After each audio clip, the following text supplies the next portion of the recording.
We get a bonus day today.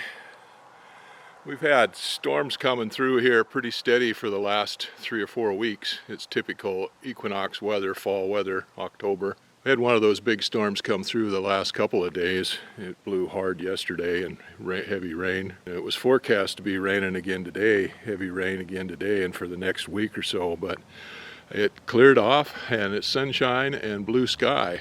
The temperature has dropped way down the last couple, 3 days. It has been in the mid 40s to the 50s, even up to 60 or in the 60s. In fact, 2 weeks ago when I went flying, the temperature on the ground was about 64 degrees, but up at altitude it was in the 70s. So it's been unusually warm for this time of the year, but it's cooled off now. The high temperature yesterday was only about 38 or 40 degrees.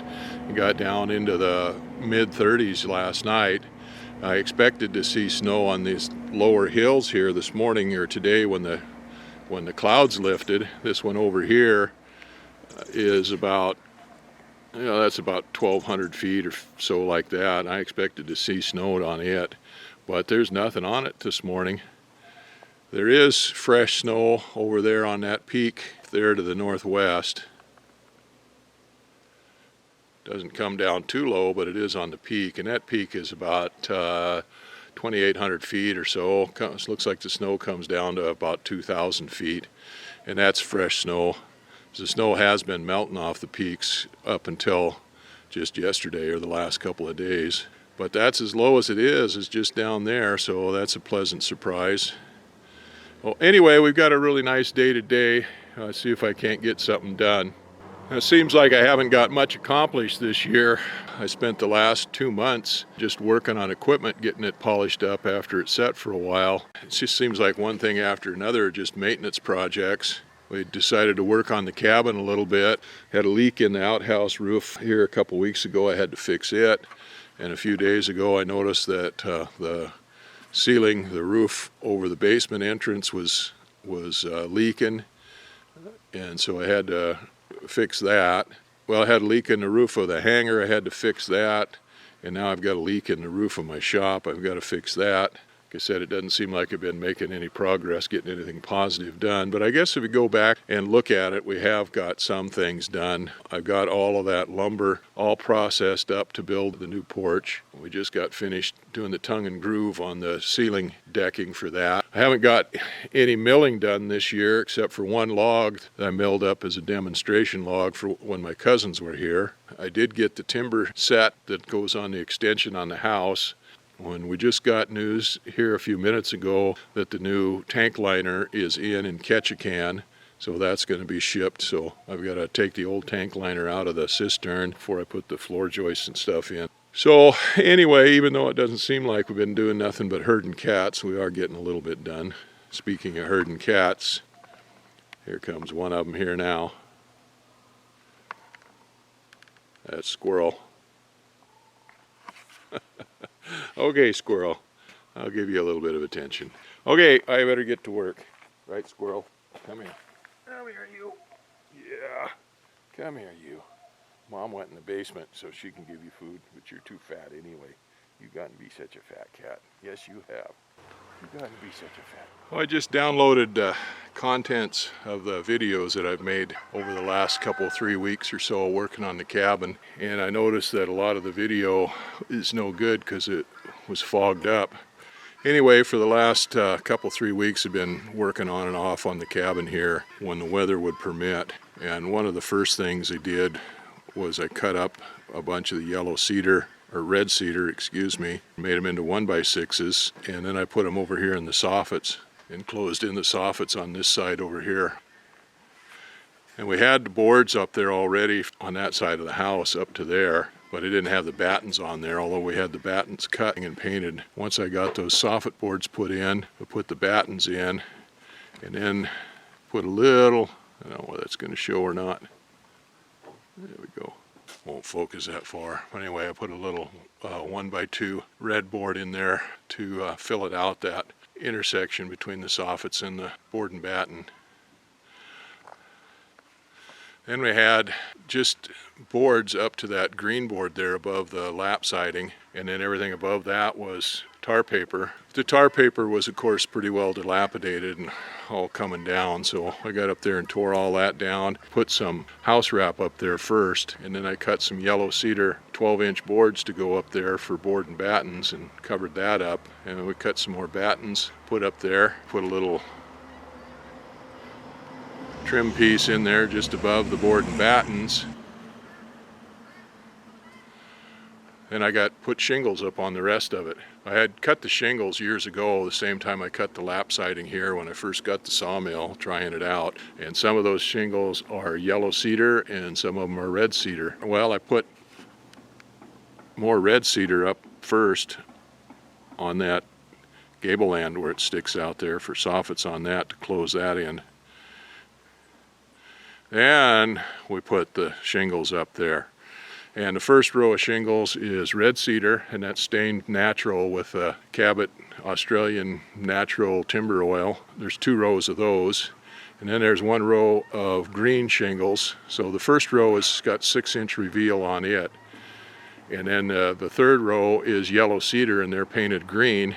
And I've got a 4-inch reveal on those. The next row up is yellow cedar. That's painted again with that Cabot natural, and that's a 6-inch reveal. Then we've got another row of the green, and then above that we finished it out with red, and that's red cedar, and then trimmed out that window. And I've got a trim board up there that we just put up. I've got a medallion to put up there in the peak on the inside there, and then I've still got to put the barge boards up on the outside edge there. Well, now the project of the day here right now, or the moment I guess I should say, is leveling up this cabin. It's coming on winter, and we've had the door open all summer long with just a screen door most of the time. In fact, it was open a lot of the time because we had a cat with a bunch of kittens and they were coming and going. It's cooled off enough now. We've got to have a heater going in the cabin and the door closed. Cabin was starting to tilt over this way enough that we couldn't get the door closed without manipulating it quite a bit. So it's time to level the cabin out. I built that cabin 21 years ago. The floor joists on it are 2x12s, and there's 2 2x12 rim joists around both sides, around this side and then over on the other side. And then the wall plates are all 2x6s. They're 12 feet long, so this wall goes up 12 feet. 2x12s that go across the height to 7 feet in the ceiling in the house, in the cabin, and then we got a second floor on top of that, or half story, or whatever you want to call it. Anyhow, when I built this cabin, it was 0 out here, -10, -20, something like that. Ground was froze up just as hard as concrete, or harder than concrete, and I didn't have any power tools at the time. I had a pick and a shovel and laid out some pilings and just laid on the ground right there and built the cabin on 4 pilings, 1 under each corner. Well, as time has gone by and the ground softened up, you can see how those blocks underneath there are tipping. Maybe you can't see it, but anyway, they're tipping down and sinking in the ground. So every 2 or 3 years I have to get in there and straighten those out. This is what we're doing here now. I've got the jack underneath there. I've jacked that up a little bit. And one of the problems with jacking these up on that soft ground and using wooden blocks is everything compresses as you do that. It sinks into the ground and the wood compresses and stuff, so you always have to go up higher than what you think you need to go. I've already got about 3.5 to 4 inches out on that jack. It has barely raised this corner of the house at all. I've got a level on the floor in the house there, in the cabin there, checking the plumb on it, or the level on it. So I'll do this corner first, and then I'll go back over on that corner and check it going the other direction. Now, one of the things with this cabin, it's only 16 by 16, it's perfectly square, and it was built so sturdy, so stiff, that when I jack up this side in this corner, instead of just raising this corner up, it raises this whole side of the house up. In fact, it'll raise this side up, and it'll raise the opposite corner over there, that corner over there up too. So it's kind of a challenge to get it figured out. Well, anyway, I've got it just about where I want it right now. Of course, I've got to go higher than what I want it because there's going to be settling on everything once I get it all set in there.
Well, this side is done.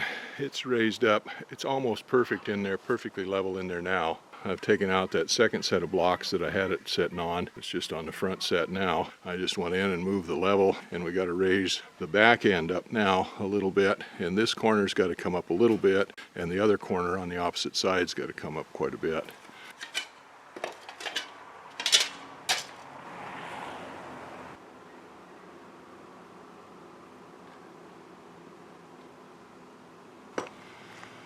Well, you can't put the jack right up against the wood or it'll just bury itself right up in there, especially on wood as soft as spruce like these timbers are here. I've got a piece of angle iron that I had stuck in there that would bridge those two rim joists on this end and spread the load out on it. But this barge board here, or this water table board here, is split, cupped out away from the rim joist there far enough that I can't get that angle plate in there all the way. It was only going in on one board. So I got to see if I can find a little bigger piece of metal to go in there and spread that load out a little more on those.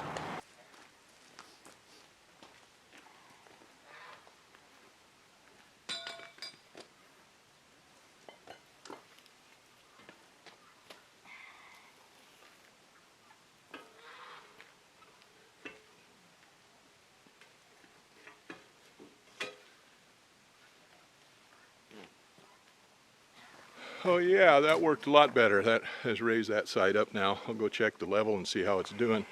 All right, that side is almost perfect, so I'll go up a little bit more to make sure I've got enough to make up for the compression. Okay, that one is perfect. I just checked in there on the level and it is just absolutely perfect. Now I'll take everything around to the other corner. It's got to come up quite a bit, and we'll raise it up and get it leveled up. Oh, this is the back side of the cabin. Well, I just raised this corner up over here, and I didn't really add any shims to it. I just rearranged the ones that were there. Actually, I wound up taking a couple out, but it was just a matter of rearranging them so that they raised this side up. Well, checking the level on there now, this corner is perfect. That corner over there is a little bit low now, so I'll go ahead and move my jack and everything over there and level that side out.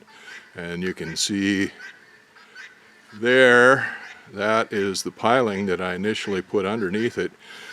You can see how cattywampus that is, how that's tipped over, but the cabin's not resting on that anymore. I've got some blocking over there on the other side of that I've got it raised up on. So anyway, I'll get that moved over there, get that side jacked up and blocked up again. And the cabin should be good for a while, for the winter anyway. Like I said, this side should be the heaviest one because it's got everything in it. All the kitchen stuff, the refrigerator, stove, and all of the stuff like that in the kitchen is on this side. This box here on the back is my pump house. That's where I've got my water pump coming off the cistern. We've got an on-demand hot water heater in there. That box is insulated, but I have to put heat in there when it gets cold, down below probably about 15 degrees or so. I have to turn heat on that. Otherwise, it works pretty good most of the time. Well, you can see this side is even worse than the other side. I can say I'd have to take the tar paper off here and repair it, but the tar paper is all gone on here. So we've started already with some of the building paper for one row around there on the bottom. And I'll go ahead when I get done jacking the building up and see if we can't get a couple more rows of that up there. So I'm not going to put any siding or anything on this side. I've got other ideas of what I want to do with it, but I do need to get some house wrap or something on there to keep the air from infiltrating through the sidewalls. Well, anyway, it's starting to sprinkle a little bit. It's getting cloudy. We've been lucky so far. It was a beautiful morning, good day to get started, but dark clouds are coming in, and so another rain shower is on its way. So I'm going to go ahead and finish jacking this side up and blocking it up. Well, the rain held off for now. Big black cloud still coming from the south, so looks like we could get rain any time. This corner over here proved to be a lot more difficult than I expected. That big piling stub was in there, twisted over, blocking me from getting in on that other side with a jack. I had a big elderberry root wad right there where that jack is that I had to dig out of there and get it out. and then set that jack up. But I didn't really like that jacking everything up here on this side because it's jacking on just a floor joist here and not the rim joist. It could pop the floor joist out of the rim joist over there or something on the other side and really screw things up. Well, anyway, I got it up high enough where I could manipulate part of that piling around enough I could get a jack in on the other side. So now I've got the 2 jacks there, one on each side. Fill that back in. The floor is just about perfectly level there now. So if I jack that up just a little bit more so that I can slide that 2x in underneath there, that should be just about perfect.